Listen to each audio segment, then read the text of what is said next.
Hello Team Agape, I would like to greet you all. Merry Christmas and Happy New Year!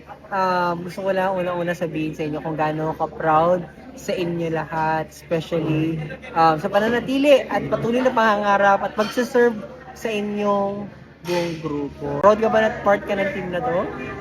Ayan, no, dapat maging sobrang proud ka. And of course, headed by Mentor Liza Serviano, alam natin gaano ka dedicated, gaano ka sipag, yung tipong personal hours niya na lang for family talagang ilalaan niya pa para sa buong grupo. Never nag-hesitate yan, dahil pag kailangan mo, never mag-hesitate yan, mag-serve para tulungan ka, kailangan lang talaga muna ka. Thank you so much, Mentor Liza, sa buhay mo, sa patuloy na mag-serve sa buong Team Agape. Anyhow, iwan ko lang sa inyo yung word na faith, starting with letter F, which is focus on God. This coming year, sobrang importante na include natin si God sa ating mga goals.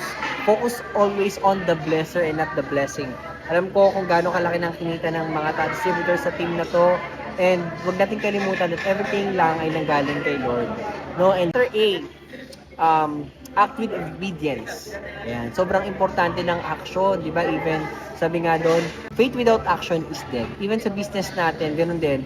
Kahit sobrang laki ng pangarap mo, niniwala ka na may nilagay ka ng Lord para dito, if hindi mo actionan yan, walang mangyayaring resulta o hindi mapupulfill kung ano man yung will ni God para sa iyo dito sa company natin. And integrity.